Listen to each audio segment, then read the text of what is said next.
The morning of September 11th, 1697, began the way most catastrophes do, quietly, and with no warning at all.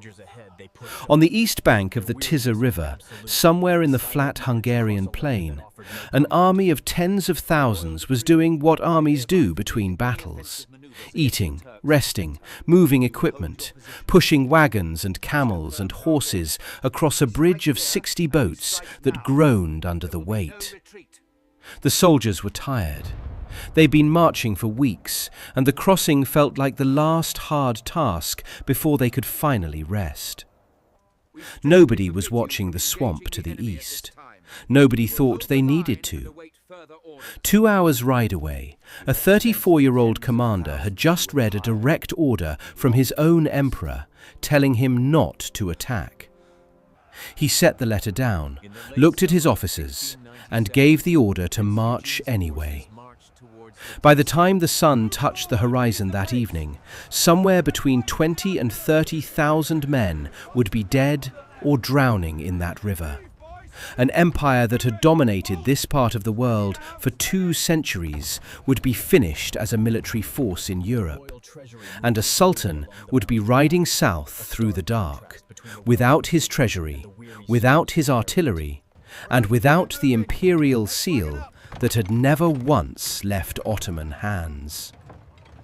Stay with me, because this story is worth every minute. It's the afternoon of September 11th, 1697. The sun has already passed its peak and is starting its slow drop toward the western horizon. The air is warm, still carrying the last heat of a Pannonian summer, and the sky above the flat Hungarian plain is clear.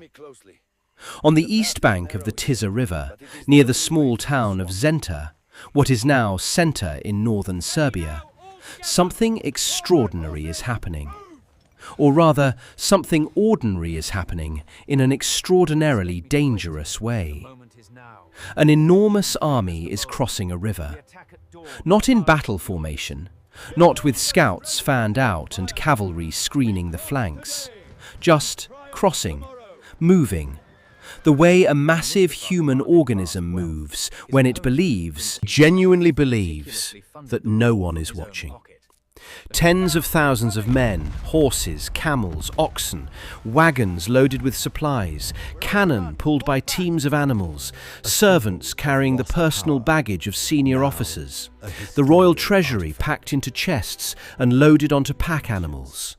All of it funneling down to a single pontoon bridge made from 60 boats lashed together across the water. The noise alone is remarkable. You have to try to imagine it. The shouting of drovers pushing animals forward, the groan of the wooden planks flexing under weight, camels bellowing, horses nervous at the smell of the river, wagons with iron-banded wheels grinding across the bridge decking. Underneath all of it, the low, rushing sound of the Tisza itself, wide and brown and indifferent. And somewhere in that crowd of noise and motion and dust, thousands of soldiers who should be alert and ready are instead just tired. They've been marching for weeks. They want to get across. They want to make camp on the other side and eat and sleep. They have no idea that approximately 50,000 enemy soldiers are closing in on their position right now, after a 10-hour forced march through swamp and bogland, guided by Serbian militia scouts who know every path through the marshes. They have no idea that 60 Habsburg artillery pieces are being moved into range of that pontoon bridge.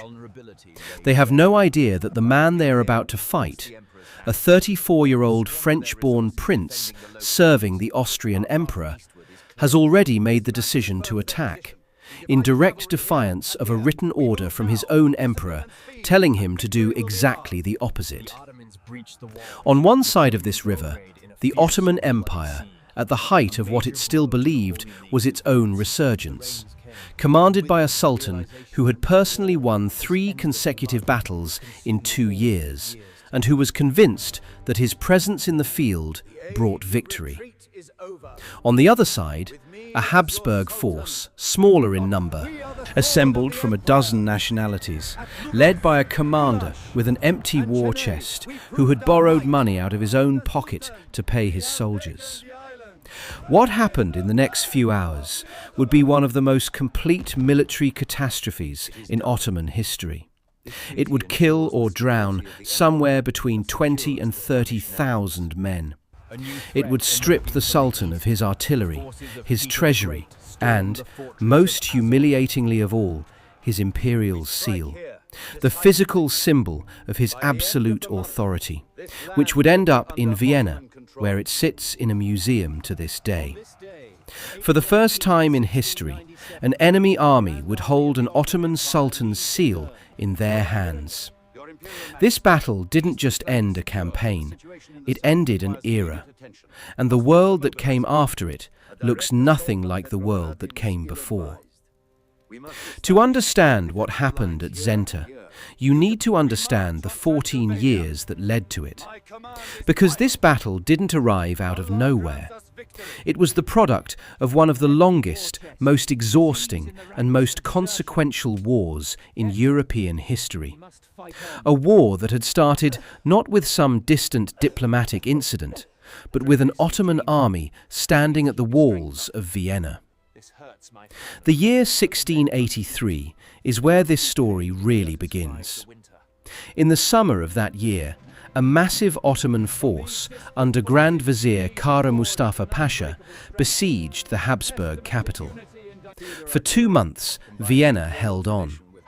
Then, on September 12th, a relief army of Austrian, German and Polish forces, including the Polish king Jan Sobieski with his famous winged hussars, broke the siege. The Ottomans retreated. Kara Mustafa was strangled on the orders of the Sultan before the year was out, the traditional Ottoman method of dealing with catastrophic failure. But the retreat from Vienna wasn't just a military setback. It was the beginning of a reversal that no one fully understood at the time. Emperor Leopold I of the Habsburgs, sensing the opportunity, formed the Holy League, Austria, Poland, Venice, and later Russia, with the explicit goal of rolling back Ottoman power in Central Europe. And for several years, it worked spectacularly. Habsburg forces under Charles of Lorraine drove through Hungary. By 1686, they recaptured Buda, the old Hungarian capital, which had been under Ottoman control for a century and a half. By 1688, Belgrade itself fell. The Ottomans were on the run across the entire Pannonian plain. Then things got complicated. Louis XIV of France had been watching the Habsburg advance with growing alarm. A weakened Ottoman Empire meant a strengthened Habsburg one, and that was the last thing the French king wanted. France began a war against the Holy Roman Empire in the West, the 9 Years' War, which forced Leopold to pull experienced troops and resources away from the Ottoman front. At the same time, the Ottomans found new leadership. A capable Grand Vizier reorganized the army, improved logistics, and began pushing back. Belgrade was recaptured by the Ottomans in 1690.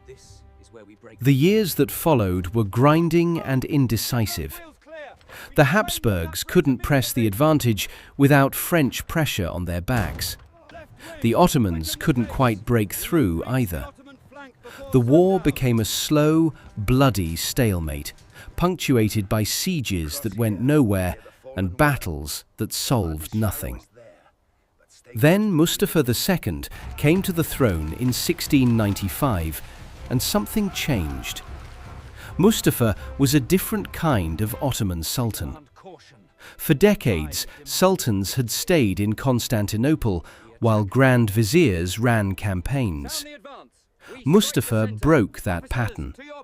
He personally led his army into the field, and he won. At Lugos in 1695, he defeated a Habsburg force.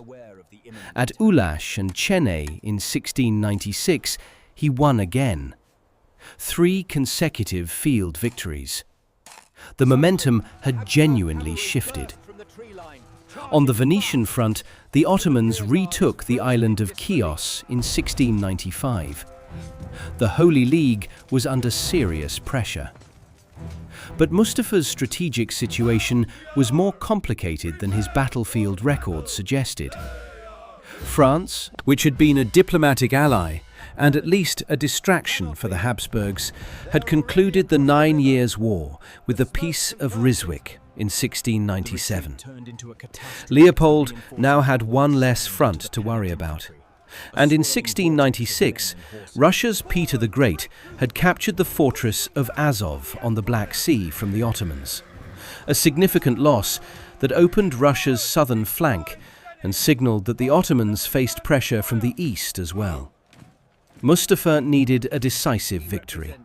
Not just a battlefield win, but the kind of strategic success that would force the Habsburgs back and re-establish Ottoman dominance in Hungary and Transylvania. On April 18, 1697, he left Edirne with an army reported at 100,000 men. He would command it personally. He reached Belgrade on August 11th, held a war council, and began moving north towards Szeged on August 18th. His field commander was Grand Vizier Elmas Mehmed Pasha. The name Elmas means diamond in Turkish, and the man reportedly earned it, described by contemporaries as striking in appearance and forceful in manner. He commanded the army's day-to-day operations, while the Sultan's presence provided political authority and, in theory, morale. The arrangement had worked before. Mustafa expected it to work again. The strategy debate before the campaign is worth noting, because it reveals the disagreement at the heart of Ottoman planning. The warden of Belgrade, a capable commander named Amkazadeh Hussein Pasha, recommended striking at Petrovaradin, the great Habsburg fortress on the Danube northwest of Belgrade. Hit the fortified position, besiege it, force the Habsburgs to respond on Ottoman terms. It was a conservative but coherent strategy. Mustafa overruled him. The Sultan wanted to push toward Transylvania, deeper into Habsburg-held territory, with the option of swinging towards Szeged. More ambitious, more exposed, more dependent on things going right. On the Habsburg side, things were not going right at all when the summer began. Prince Eugene of Savoy was appointed Commander-in-Chief of the Imperial forces in Hungary on July 5, 1697. He was 34 years old. He had fought at Vienna as a 20-year-old volunteer, risen through the ranks of the Imperial Army with remarkable speed, reached the rank of Major General at 22 and Field Marshal by 30. He was not physically imposing. Contemporaries consistently describe him as slight, sharp-featured, restless. But he had a quality that is genuinely rare in commanders of any era. He understood instinctively when a moment demanded action and had the nerve to act on that understanding, even when the situation was against him. What he found when he took command was not encouraging. His army on paper totaled 70,000 men. In reality, disease, desertion, and the demands of other fronts had left him roughly 35,000 troops fit for battle. The imperial war chest was empty. Eugene borrowed money, out of his own resources and through credit, to pay wages that were months in arrears, and to establish a functioning medical service. He requisitioned supplies aggressively, demanded that rations and ammunition be brought to the level required for an army of 50,000, and spent the early weeks of his command simply making his force functional. What he eventually assembled was a genuinely diverse coalition. The Hungarian Palatine, Paul Esterházy, contributed 12,000 soldiers from the Kingdom of Hungary. Serbian militia forces, 10,000 men, mostly cavalry, came under the command of Captain Jovan Popović Tekelija. Vice Voivode Jovan Monastelia added another 1,700 Serb infantry and cavalry. German, Austrian, Bavarian and Saxon contingents filled out the force. By the time Eugene had concentrated his available strength, he had roughly 50,000 effective troops, 34,000 infantry, 16,000 cavalry, and 60 artillery pieces. Those 60 guns mattered more than the number suggests. By 1697, Habsburg artillery had been substantially modernized, more mobile, more accurate, and faster to reload than their Ottoman counterparts. This disparity in cannon technology would prove decisive before the day was over. The summer of 1697 was defined by frustration. Eugene marched to Petrovaradin on the Danube and waited. Mustafa maneuvered but would not commit to a pitched battle. The Ottoman Sultan understood that his numerical advantage made sieges favorable and open engagements risky if the enemy had good ground. Eugene spent weeks trying to draw the Ottomans into a decisive engagement and failed. The two armies circled each other across the flat Hungarian plain like exhausted boxers who won't throw the first punch. In northern Hungary, meanwhile, a peasant uprising in the Hegyalja region was draining imperial attention. The rebels had been recruited with promises that Imre Tokoli, a Hungarian nobleman who had fought alongside the Ottomans against the Habsburgs for years and now commanded Kuruk's cavalry in Mustafa's army, would join their cause. The uprising forced Eugene to detach troops northward to suppress it, further reducing the strength available to him in the main theatre. Mustafa had counted on exactly this kind of diversion. Then came the moment that changed everything. In early September, as the Ottomans pushed northward towards Szeged, a skirmish produced an unexpected prize. Habsburg cavalry captured an Ottoman commander named Kafer Pasha, who led a reconnaissance unit. He was brought before Eugene and interrogated personally. What Kafer revealed was more valuable than a tactical report. It was Mustafa's strategic intention. The Sultan had lost his nerve about pressing forward towards Szeged. With a Habsburg army of unknown strength somewhere to the north, and Kafer's capture suggesting the Imperials were closer than expected, Mustafa made the decision to pull back south to winter quarters in Timișoara. Eugene understood what this meant immediately. The Ottoman retreat route ran south along the Tisza River, and south meant directly back toward the Habsburg position. The hunter and the hunted had just switched places, and the Ottomans didn't know it yet. The Tisza River is not the most dramatic landscape in Central Europe. There are no mountain passes here, no ancient fortress crags, no narrow defiles where a small force might hold a large one. What the Tisza offers is something subtler and, in military terms, more dangerous. A wide, flat river crossing in open terrain, where an army in the middle of a ford is at its most exposed and has nowhere to shelter. The river itself, in 1697, runs roughly north to south through the flat Pannonian plain. The east bank near Zenta is low-lying and marshy, boggy ground that makes rapid deployment of any kind of organized force extremely difficult. The surrounding terrain is open agricultural land and riverine forest, with the kind of soft, waterlogged ground that swallows wagon wheels and slows cavalry. It is, in short, the worst possible place to be caught by a pursuing enemy.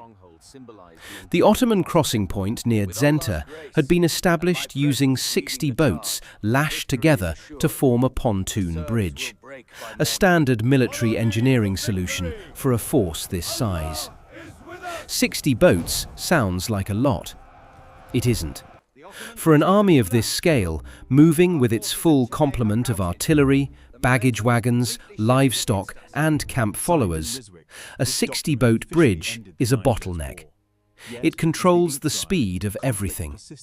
The crossing would have taken hours, had already been taking hours, and would require hours more to complete.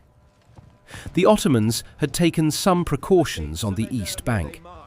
They had begun digging defensive earthworks, a double trench system designed to protect the rearguard while the main body crossed.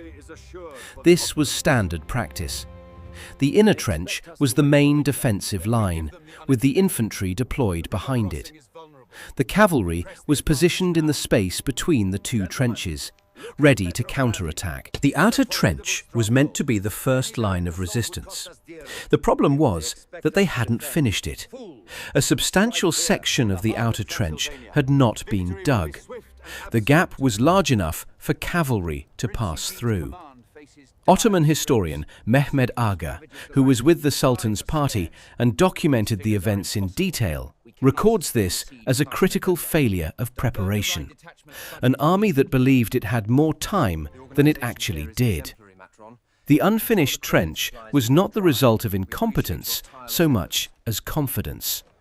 No one in the Ottoman command structure believed that the imperial army could be this close, moving this fast. They were wrong on both counts. The Ottoman force on the east bank on the morning of September 11th consisted of the rearguard, tens of thousands of men, but split by function and position. The cavalry stood between the two trenches. The Janissary infantry, the elite corps of the Ottoman army, red uniformed and professional, manned the inner trench line. Behind them were the camp followers, the baggage train, the wagons, and the animals that had not yet crossed. The Sultan was already on the western bank with the bulk of the army and most of the artillery. That artillery detail deserves emphasis.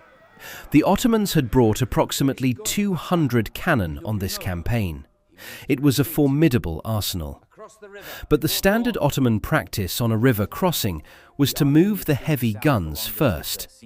They were the hardest to transport and represented the most valuable equipment. So, by the morning of September 11th, the majority of the Ottoman cannon was already on the western bank of the Tisza. The rearguard on the east bank had substantially less artillery support than a force of its size would normally expect. The Sipahi cavalry, the Ottoman mounted arm, traditionally the shock force of the army, was trapped between the trenches in a position where their primary tactical advantage, the ability to charge and maneuver, was almost completely negated. The marshy ground behind the outer trench and the inner trench in front created a lane that was too narrow for an effective mounted counterattack. They were effectively infantry without the protection of a defensive position. The Janissaries in the inner trench were the one genuine defensive asset the rearguard possessed. They were experienced, disciplined fighters who could hold a trench line against direct assault. Their weapons, muskets, swords, and the two-handed axes that appear in contemporary accounts, made them dangerous opponents at close range. If they had artillery support and time to prepare, they could have made any assault very costly.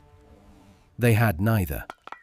Across the boggy ground, the Habsburg army was coming together in a way that the Ottomans had no idea was happening. Eugene's force of 50,000 was organized around a clear plan of action, shaped by what Kafer Pasha had told him that morning. The interrogation had given Eugene something invaluable, a precise picture of the Ottoman defensive layout. He knew about the double trench. He knew about the gap in the outer trench. He knew which side of the river the Sultan was on and where the cavalry was positioned. It was, in military terms, better intelligence than most commanders ever receive before a battle. His 34,000 infantry would form the main assault line, advancing on the Ottoman position with musket and bayonet. His 60 guns would be positioned to range the pontoon bridge directly. The explicit goal of the artillery was to sever the connection between the two halves of the Ottoman army, preventing reinforcement from the western bank and cutting off any organized retreat. The 16,000 cavalry, led by his subordinate commanders, would exploit the gap in the outer trench the moment the infantry advance drew Ottoman attention. General Guido Starhemberg was given command of the left wing, with orders to advance along the Tisza River bank itself, not directly into the Ottoman trenches, but around them, push behind the water to get behind the Ottoman position. This was the encirclement arm of the attack. If Starhemberg succeeded, the Ottoman rearguard would be surrounded. Infantry attacking from the west, cavalry coming through the gap from the east, and Starhemberg's force cutting off the south. The role of Captain Jovan Popović Tekelija and his 10,000 Serbian militia cannot be overstated. These were men who knew this terrain intimately. The paths through the marshes, the solid ground beneath the bog, the routes that were passable and those that were not. It was Tekelija who had spotted the Ottoman crossing and reported it to Eugene. It was Tekelija who first confirmed the intelligence by extracting information from a captured Ottoman officer. And it was Tekelija who then guided the entire Habsburg army through the swampy ground that the Ottomans had considered an impassable obstacle. 10 hours. That is how long the forced march took. 10 hours of moving a 50,000-man army with artillery through marshland in silence, or as close to silence as you can maintain with 50,000 men, arriving at a position behind the Ottoman encampment without triggering a single alarm. That march through the swamp is one of the more remarkable operational feats of the late 17th century. Keeping that many men quiet, keeping the horses calm, keeping the artillery wheels from bogging down or making enough noise to carry across the flat plain. It required discipline and luck in roughly equal measure. The Ottomans had no scouts positioned to watch the boggy ground to their east. Why would they? It was considered impassable.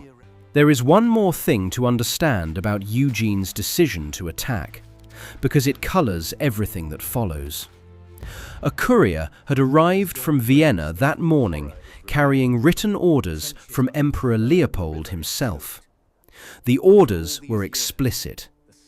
Act with extreme caution. Do not risk a general engagement. The emperor was nervous, understandably so, given the state of the imperial finances and the prospect of another catastrophic defeat like the ones the Habsburgs had suffered earlier in the decade. Eugene read the order. He understood exactly what it said. Then he set it aside and gave the order to attack. This was not impulsiveness. Eugene had calculated, based on Kaffer's information, that the Ottoman position was uniquely vulnerable at this specific moment. In a matter of hours, darkness would fall. Under cover of night, the Ottomans would complete the crossing, and the opportunity would be gone. He would have to find the Ottoman army again, probably in a better defensive position, with their artillery intact and their command concentrated on one bank. He made the decision that commanders sometimes have to make, that the opportunity in front of him was more important than the orders behind him. He would answer to the emperor later. In the Ottoman camp on the east bank, the afternoon proceeded with the ordinary rhythms of an army at work. Soldiers ate, rested, continued loading wagons onto the bridge. Some continued digging at the trench. that unfinished outer section still requiring work. The sound of the river, the creak of the bridge, the ordinary complaints and conversations of men who have been marching for weeks and are ready for it to end. The Habsburg army was already in position around them. The sun was still 2 hours above the horizon. Eugene gave the signal. The Ottoman rearguard saw them first from the direction they least expected, not from the west, where a pursuing enemy would logically appear, not from the north, where the Habsburg army had been operating. From the east, from the direction of the swamp, through ground that was supposed to be impassable, through the very obstacle that had made them feel safe on that side. Habsburg cavalry emerging from the tree line and the boggy scrub at the edge of the marsh, coming fast, coming in numbers. For a fraction of a second, accounts suggest, the Ottoman soldiers who saw them simply froze. It was the kind of moment that happens in battle when the mind cannot immediately reconcile what the eyes are telling it.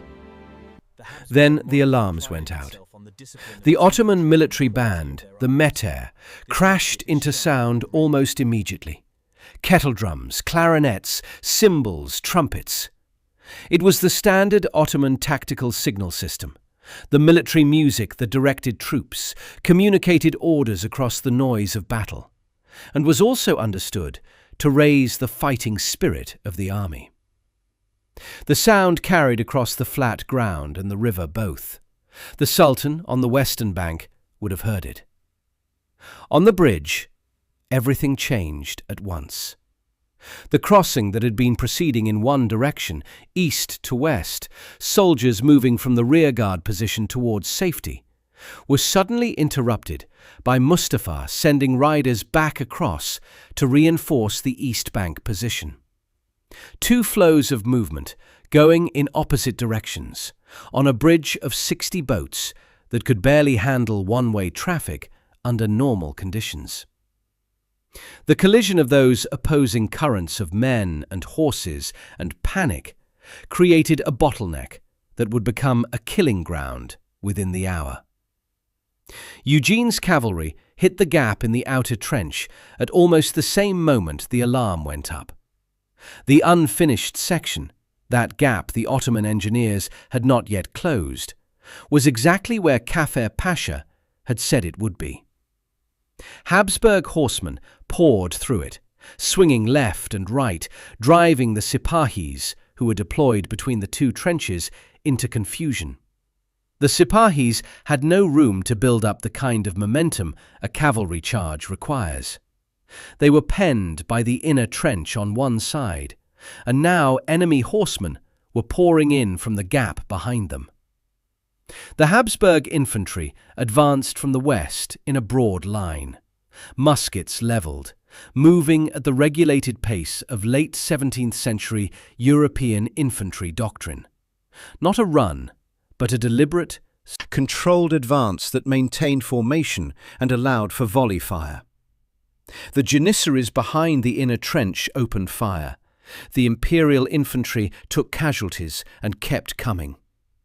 Somewhere around 3 in the afternoon, both forces were fully in contact, and the battle had locked into the grinding push and pull of infantry fighting along a trench line. The Janissaries were fighting well. They were, after all, the professional corps of the Ottoman army, trained from youth for exactly this kind of combat. They made the Imperials pay for every yard. But they were already in a bad position. Cavalry in the gap behind them, infantry pressing from the front, and the artillery that should have been supporting them sitting on the wrong side of the river. By the time the sun had dropped another hour toward the horizon, the Habsburg artillery was in position along the arc of the assault, and Eugene ordered the guns to focus their fire on one specific target: the pontoon bridge. 60 boats, lashed together, loaded with men and animals trying to move in 2 directions at once. And now 60 Habsburg cannon, more modern and better served than anything on the Ottoman side of this engagement, opening fire on that structure at maximum effect. The first salvos hit the bridge and the water around it in a line of white explosions. The bridge lurched. Planks were thrown into the air. Men were knocked off their feet or blown into the river. The animals panicked, horses and camels plunging into the Tisza, pulling down the men who were holding their leads. Sections of the bridge structure shifted under the uneven loading as people scrambled to get off it. The Ottoman troops trying to cross east to west had nowhere to go. The bridge in front of them was under artillery fire. The bank behind them was under infantry assault. Some of them jumped into the river and tried to swim. The Tisza at that point is wide, and the current is not trivial. And many of these men were wearing armor or carrying weapons and equipment. The drowning began almost immediately after the guns opened up, and it did not stop for hours. Imperial accounts written after the battle put the number of Ottoman soldiers drowned in the river at over 10,000. Ottoman chronicles give smaller figures. The truth is that no one could count precisely. The bodies were in the water, carried downstream, and the chaos of the battle made systematic observation impossible. What is certain is that the river killed a very large number of men who had no other option for escape. On the bridge itself, the situation deteriorated into something close to madness. The artillery fire was hitting sections of the pontoon structure directly. Boats sank or broke loose from their moorings. Gaps opened in the bridge deck. Men fell through. The organized military formation that should have governed a retreat, units crossing in sequence, officers maintaining order, had dissolved entirely. It was every man for himself on a collapsing structure under cannon fire, with the current below. Mustafa on the western bank could hear all of this. He could hear the cannon. He could hear the meter band. He could see the smoke rising from the eastern bank and, through it, the shape of what was happening to his army. He sent reinforcements across, or tried to. What actually reached the east bank was minimal, because anyone trying to cross the bridge in either direction was moving through an artillery target zone. The Ottoman rearguard on the east bank was now effectively isolated. Back at the trenches, the fighting continued with the specific brutality of close-quarters infantry combat in this period. Habsburg Grenadiers, the specialist assault troops used for the most dangerous points of an attack, were pressing the inner trench line. Imperial bayonets against Ottoman swords and axes. Contemporary accounts describe Janissary soldiers using two-handed axes to fight under or around Habsburg cavalry horses, aiming at the legs of the animals rather than their riders. It was the kind of close, desperate, grinding violence that decided whether trench lines held or broke. Starenburg's left wing, advancing along the riverbank itself, was executing the most tactically important manoeuvre of the entire battle. By pushing south along the water, rather than directly into the Ottoman position, he was getting around the flank of the defensive line, working toward the space between the trenches and the river. If he reached the southern end of the Ottoman position, the soldiers in the trenches would be surrounded on three sides, with the river on the fourth. The Ottomans in the trenches understood what was happening. They tried to stop it. Twice, Ottoman infantry made sorties, came out of the inner trench line and attempted to attack the approaching Habsburg force directly. Both sorties were repelled. This is a significant detail, because it means that even in this deteriorating situation, there were Ottoman commanders trying to act, trying to change the outcome through aggressive action rather than simply enduring the assault. The Janissaries were not passive. They fought back. They just couldn't fight their way out of a situation that had become geometrically impossible. By late afternoon, with the sun now visibly close to the horizon and the light beginning to warm toward gold, Starenburg's men had reached a position south of the Ottoman trenches. The encirclement was closing. The Janissaries in the inner trench were now fighting in multiple directions simultaneously. Infantry to the west, cavalry exploiting the gap to the east, and Starenburg's force pressing from the south. The only direction without active fighting was north, and north meant the river. The Ottoman cavalry between the trenches, the Sipahis who had been caught in that impossible space from the beginning, were effectively finished as a fighting force. They had no room to maneuver, no artillery support, and were now surrounded. They were being cut down or driving their horses into the river in desperation. What happened next accelerated the collapse of whatever organized resistance remained. Grand Vizier Elmas Mehmed Pasha, the field commander of the entire Ottoman army, was killed. Not by Habsburg soldiers, by his own Janissaries. This detail appears in multiple accounts and is one of the most striking facts about the Battle of Zenta. In the chaos of the collapsing battle, with the bridge destroyed and escape impossible, and the order coming down to hold a position that could not be held, some portion of the Janissaries turned on their own commander. It was the Ottoman military's ultimate expression of failure. A corps that had lost faith not just in the battle, but in the leadership that had brought them to this riverbank in this impossible position. Elmas Mehmed Pasha died on the east bank of the Tisza, not from an enemy weapon, but from the rage of his own men. He was not the only commander to die there. The governors of 5 Ottoman provinces were also killed on the battlefield that afternoon. The governors of Anatolia, Adana, Diyarbakir, Marash, and Rumelia, along with Koca Kafer Pasha and numerous Sanjak governors and other military commanders.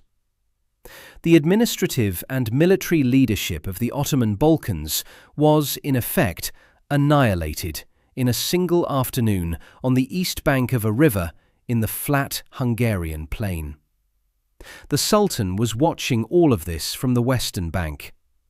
Mustafa II had come on this campaign to demonstrate that his personal presence won battles. He had done so before. He had believed, with some historical justification, that a sultan in the field inspired his army and intimidated his enemies. What he was watching now was neither inspiration nor intimidation. It was the destruction of his rearguard, the killing of his Grand Vizier, the loss of his artillery, and the dissolution of every plan he had made for this campaign. He did not stay to watch it finish. Escorted by a cavalry detachment and accompanied by his religious advisor, the Sheikh-ul-Islam Feyzullah Effendi, Mustafa turned and rode south toward Timisoara. Fast, without stopping, taking only what the horses could carry. Back on the east bank, as the last light of September 11th faded, the Ottoman rearguard disintegrated completely. The inner trench line, which the Janissaries had held through fierce fighting for hours, finally broke. Some of the survivors ran for the river, the only direction that wasn't blocked by Habsburg soldiers, and tried to swim the Tisza in the dark. Habsburg musketeers on the bank opened fire on the swimmers. More men went under. Imre Tukuli, the Hungarian rebel commander who had aligned himself with the Ottomans for his entire political career, made a decision that was, in its own way, a perfect summary of the day. He did not run. He did not swim. He lay down among the corpses of the men who had been killed around him and waited. Waited through the fighting. Waited through the darkness that fell while Habsburg troops moved through the captured Ottoman position. When it was finally quiet enough and dark enough, he slipped into the river and swam across to the western bank. He survived. Most of his Kuruç cavalry did not. The fighting on the east bank ended in darkness. There was no dramatic final charge, no last stand, no moment of formal surrender. The Ottoman resistance simply ran out. Soldiers, options, and the will to continue all expiring at roughly the same time. Habsburg infantry and cavalry moved through the captured camp in the dark, securing the position, gathering prisoners, and beginning to take stock of what they had won. It was, by any measure, complete. The figures are worth stating plainly, because they are extraordinary. Habsburg casualties, as reported by the Imperial Army: 429 killed, 28 officers and 401 soldiers. Wounded, 1,598, including 133 officers and 1,435 soldiers.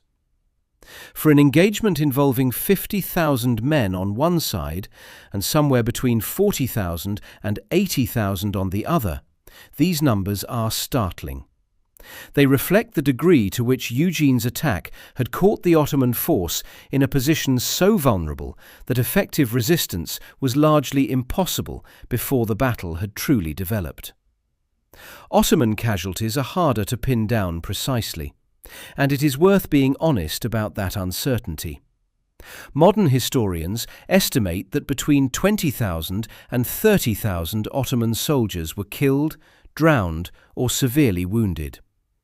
Some Ottoman chronicles give figures of 7,000 to 8,000 dead, significantly lower, though still catastrophic. The discrepancy likely reflects the fact that a substantial portion of the Ottoman losses were men who drowned in the Tisza, whose bodies were carried downstream and could not be accurately counted by either side. The Ottoman historian Mehmed Ağa, who was with Mustafa's party and documented the events, had his own reasons, political ones, for recording a lower figure than what Habsburg accounts suggest. What is not disputed is the list of the dead.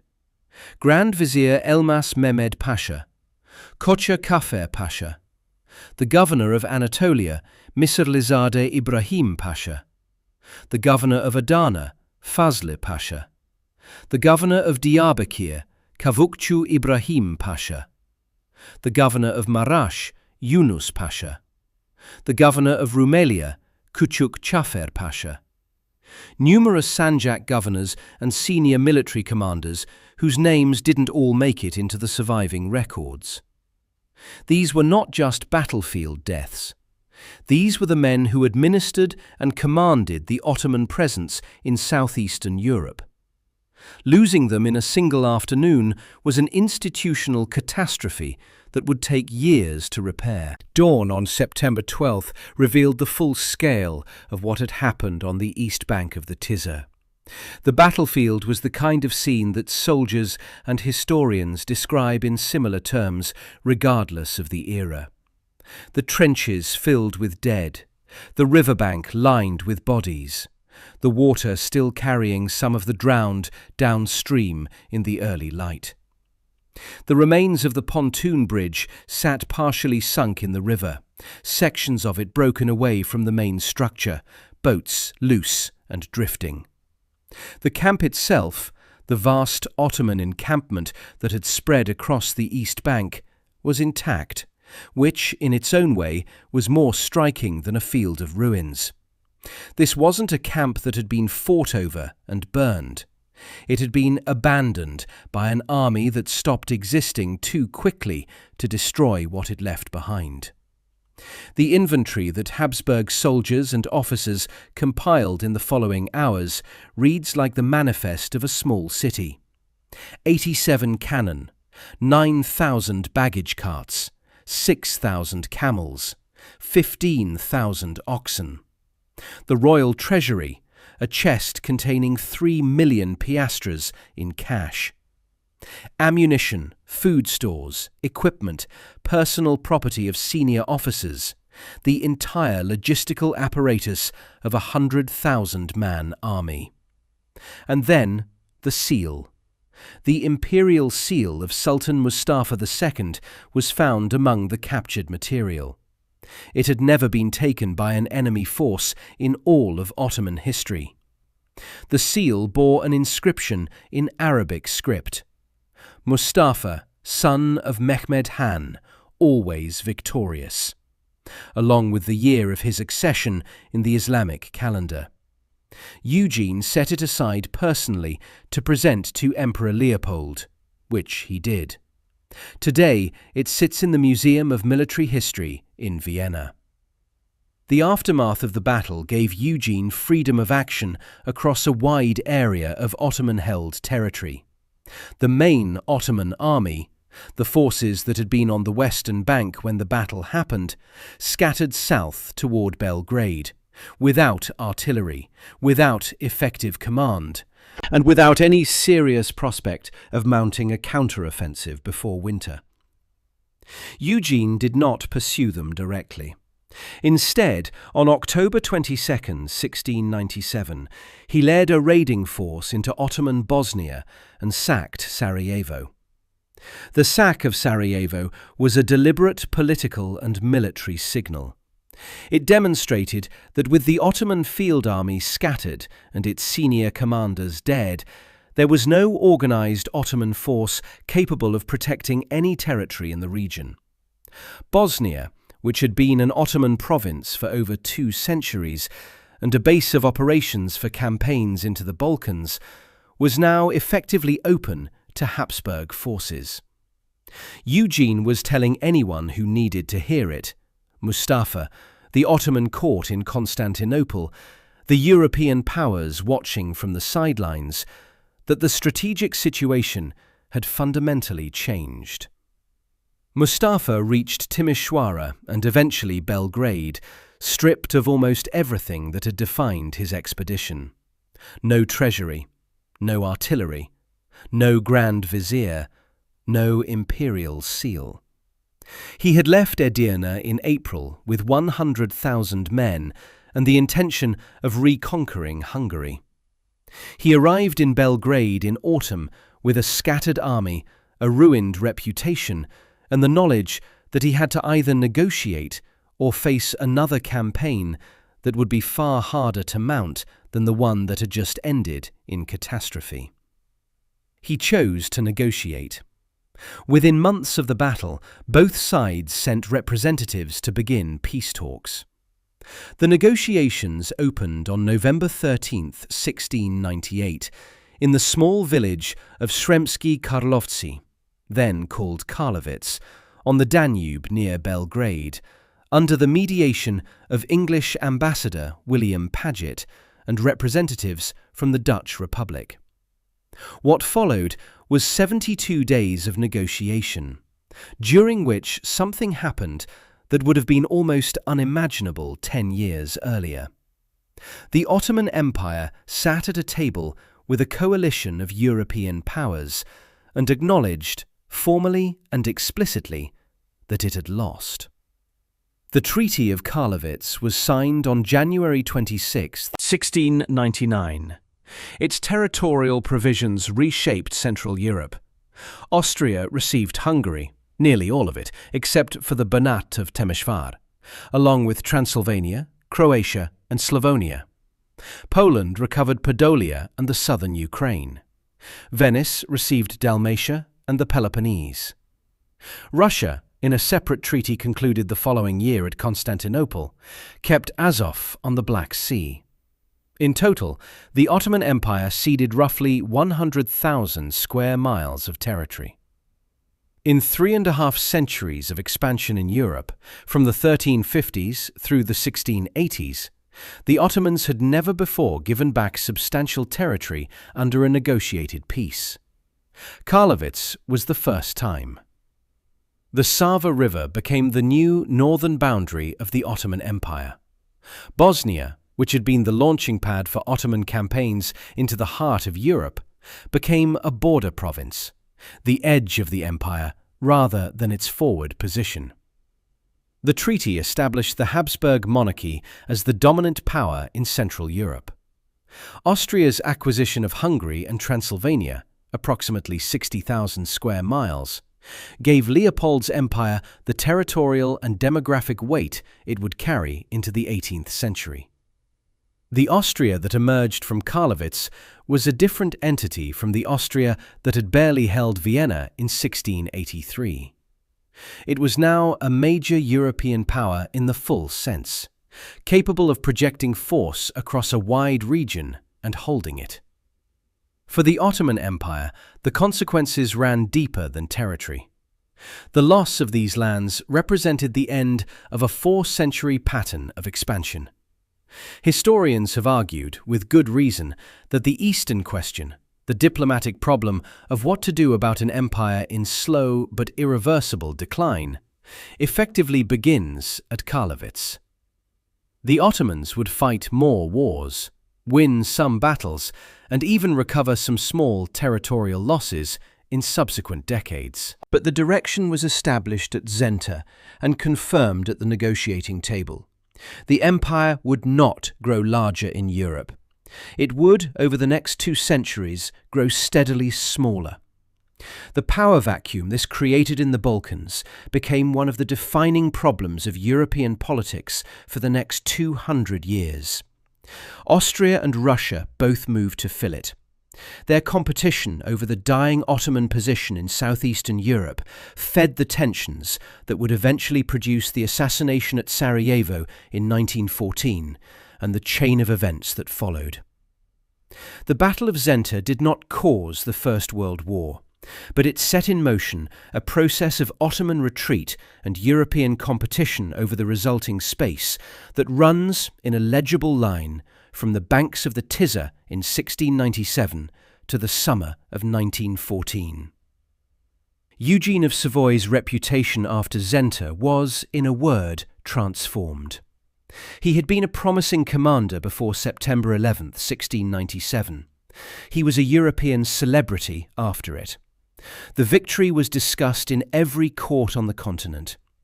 He went on to campaign for another 20 years, Blenheim in 1704, Turin in 1706, Oudenarde in 1708, Passarowitz in 1718, where he inflicted yet another major defeat on the Ottomans and added the Banat of Temesvar to Habsburg territory. He became the most sought-after military advisor in Europe. His name became synonymous with the kind of bold, intelligence-driven, operationally brilliant command that Zenta had demonstrated. But what Zenta proved, more than anything about any individual commander, was something structural. A European army with modern artillery, disciplined infantry, effective intelligence, and a commander willing to act decisively could destroy a numerically superior Ottoman force in open battle. This was not obvious in 1697. The Ottomans had won enough battles in the preceding decades to maintain the genuine belief on both sides that their military system remained competitive. Zenta ended that belief. Every subsequent Ottoman military reform, every attempt to modernize the Janissary Corps, every effort to upgrade Ottoman artillery and engineering over the next century and a half was ultimately a response to what Eugene demonstrated on the east bank of the Tisza. The battle itself lasted a few hours. The consequences lasted centuries. Centuries later, visitors to the Museum of Military History in Vienna can still read those 4 words stamped into the Sultan's seal, "Always victorious," and understand exactly what they cost him. So that's where the story ends. And if you're still here with us right now, I think something about it actually got to you, didn't it? Maybe it was Eugene, a man handed an empty war chest, a broken army, and an order telling him to do nothing, and who chose to act anyway, not out of recklessness, but because he understood that the right moment doesn't wait for permission. How many times in your own life have you been standing at that exact same crossroads, holding someone else's instructions in your hand, while the opportunity in front of you is already starting to disappear. Or maybe it was the Ottoman side that stayed with you, a force that was larger, better supplied on paper, and still lost everything. Not because they lacked strength, but because they stopped paying attention. Confidence without awareness is just another word for vulnerability. The Stoics had a saying that fits this perfectly. It is not what happens to you, but how you respond to it that matters. Epictetus wrote that from a position of slavery. Eugene proved it from a position of debt and doubt. The gap between where you are and what you're capable of has always been smaller than it looks. If this story moved something in you, share it with someone who needs to hear it today. Hit like, subscribe, and we'll see you in the next one.